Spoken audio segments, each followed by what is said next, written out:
Party డిఎన్ఏలో చర్చిద్దాం.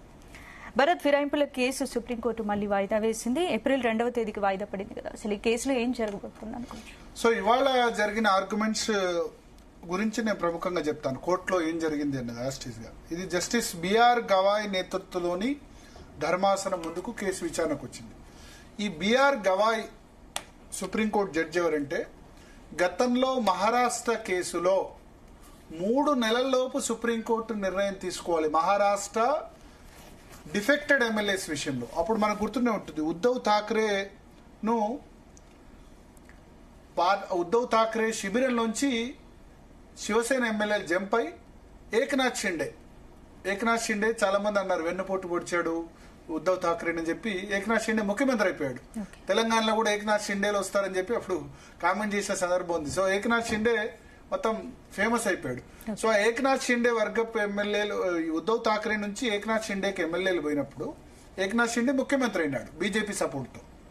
So అప్పుడు ఈ ఉద్ధవ్ ఠాక్రేకి సంబంధించిన వర్గానికి సంబంధించిన ఎమ్మెల్యేలు సుప్రీంకోర్టులో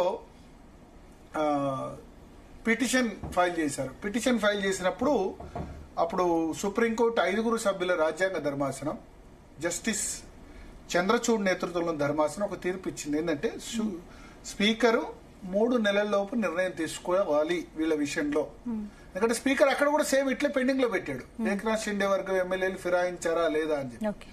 సో సుప్రీంకోర్టు అప్పుడు చెప్పినప్పుడు 3 నెలల్లోపు స్పీకర్ నిర్ణయం తీసుకోవాల్సి వచ్చింది. ఏం నిర్ణయం తీసుకున్నాడు? నిర్ణయం తీసుకోమని చెప్పగలుగుతుంది సుప్రీంకోర్టు, అంతే తప్ప అది మీరు వీళ్ళ మీద వెయిట్ చేయండి అని చెప్పలేదు. స్పీకర్ ఇప్పుడు జరుగుతుంది, స్పీకర్ ఎస్సా నోనా వీళ్ళు పార్టీ ఫిరాయించారా లేదా అని చెప్పట్లేదు, చెప్పకుండా పెండింగ్ లో పెడుతున్నారు. ఇది ఈ స్పీకర్ ప్రసాద్ కుమారే కాదు, అంతకుముందు ఇప్పుడు ఈ ఫిరాయించిన ఎమ్మెల్యేలు ఒకరైన పోచారం శ్రీనివాస్ రెడ్డి అదే చేశారు.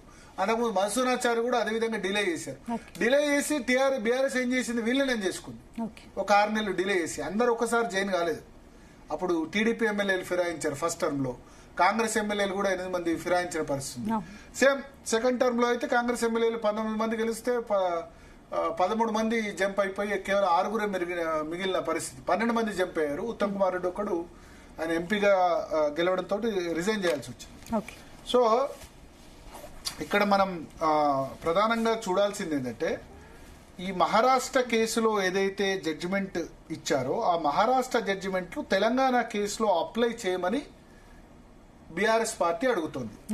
ఓకే, అంటే ఈ రోజు బీఆర్ఎస్ తరపు న్యాయవాదులు కూడా తమ వాదన వినిపించారు కదా, వాళ్ళ వాదన ఏం వినిపించిందంట? ఎస్, అదే వాదన వాళ్ళు వినిపించారు. ఇప్పుడు నేను చెప్పింది ఏంటంటే, మహారాష్ట్ర కేసులో సుప్రీంకోర్టు ఇచ్చిన జడ్జిమెంట్ లో స్పీకర్ ను 3 నెలల్లోపు నిర్ణయం తీసుకోమని చెప్పింది. ఇప్పటికే మేము పోయిన మార్చిలో కంప్లైంట్ చేశాం. ఎప్పుడు 2024 మార్చిలో స్పీకర్ కు కంప్లైంట్ చేస్తే ఆయన సంవత్సరం పాటు ఆయన ఏ విషయము తేల్చకుండా నాంచకుండా ఉన్నారు. ఈ దశలో జడ్జి కూడా కామెంట్ చేశారు, ఎస్ దీనికి 1 year కూడా కంప్లీట్ అయినట్టుంది కదా. ఇంకా స్పీకర్ ఏమని అడిగారంటే, లాస్ట్ టైం రీజనబుల్ టైం, దీనికి టైం ఇవ్వాలి కదా, రీజనబుల్ టైంలో నిర్ణయం తీసుకోవాలి కదా అని చెప్పారు. చాలా సార్లు కోర్టు కామెంట్ చేసింది, రీజనబుల్ టైం అంటే ఇంకా రాలేదా, మీకు ఇంకా టైం కాలేదా అని చెప్పి కామెంట్ చేసింది. సో ఇవాళ హీరింగ్ సందర్భంగా ఇప్పుడు ఇద్దరు, కౌశిక్ రెడ్డి, కేటీఆర్ ఇద్దరు ఫైల్ చేశారు. ఎందుకంటే వాళ్ళు బీఆర్ఎస్ శాసనసభ్యులు కాబట్టి. కౌశిక్ రెడ్డి తరఫున ఆర్యమ్మ సుందరం ఆర్గ్యుమెంట్ వినిపిస్తూ ఆయన ఏం చెప్పారంటే, మహారాష్ట్ర కేసుది పర్ఫెక్ట్ ఎగ్జాంపుల్, అది తెలంగాణ కేసులో కూడా వర్తిస్తుంది, కాబట్టి మీరు స్పీకర్ ను డైరెక్ట్ చేయండి. మహారాష్ట్ర కేసులో 3 నెలల్లో నిర్ణయం తీసుకోమన్నారు, మీరు స్పీకర్ ను 1 month లోపు నిర్ణయం తీసుకోమని డైరెక్ట్ చేయండి. ఎందుకంటే ఆల్రెడీ సంవత్సరం అయిపోయింది, ఇంకెన్ని రోజులు చేస్తారు. ప్లస్ కేటీఆర్ తరఫున Dama Sheshadri Naidu senior advocate appear అయ్యి అప్పుడు సుప్రీంకోర్టు అంది, మీరు ఇంకేముంది, ఆయన ఆల్రెడీ కౌశిక్ రెడ్డి తరఫున ఆర్గ్యుమెంట్స్ వినిపించారు కదా, అది కాకుండా ఇంకేమన్నా ఉందా? ఇప్పుడు కేటీఆర్, కౌశిక్ రెడ్డి 2 వేర్వేరు పిటిషన్స్ వేశారు ఇక్కడ. సో వాళ్ళిద్దరు 2 వేర్వేరు పిటిషన్ వేసినా వాళ్ళ ఆర్గ్యుమెంట్ ఒకటి. సో ఇంకేమన్నా ఉందా అంటే సేమ్ ఇదే. నా ప్రేయర్ అయితే ఇది, ఇంకా చాలా ఆలస్యమైంది, నెలలోపు స్పీకర్ నిర్ణయం తీసుకోమని చెప్పండి అని చెప్పి కేటీఆర్ తరఫు న్యాయవాది దామా శేషాద్రి నాయుడు కూడా ఆర్గ్యుమెంట్స్ వినిపించారు. వినిపించిన తర్వాత కోర్టు ఏం చెప్పిందంటే, ఒక 2 కామెంట్ చేసింది. ఇది ఓరల్ కామెంట్స్. ఒకటి గుర్తుపెట్టుకోండి, సుప్రీంకోర్టు రిటర్న్ గా ఆర్డర్ గాని జడ్జిమెంట్ ఇస్తే అది కౌంట్. ఓరల్ గా అబ్జర్వేషన్ చాలా చేస్తుంది. ఓరల్ అబ్జర్వేషన్ ఇచ్చినంత మాత్రాన ఇప్పుడు కేసు విచారణ సందర్భంగా చాలా కామెంట్స్ చేస్తుంది. ఆ కామెంట్స్ ఎప్పటికి కూడా పరిగణలోకి తీసుకోరు. ఎప్పుడైతే రిటర్న్ గా ఇచ్చి మనకి ఉంటుందో అది మాత్రమే లెక్క.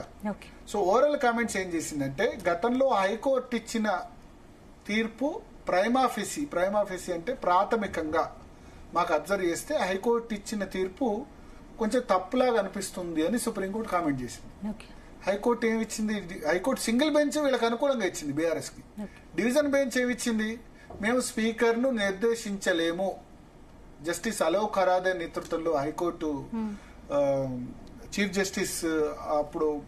జస్టిస్ అలోక్ ఖరాదే నేతృత్వంలోని బెంచ్ ఏం చెప్పిందంటే, మేము స్పీకర్ కు టైం ఫ్రేమ్ ఫిక్స్ చేయలేము అని చెప్పి జడ్జిమెంట్ ఇచ్చింది.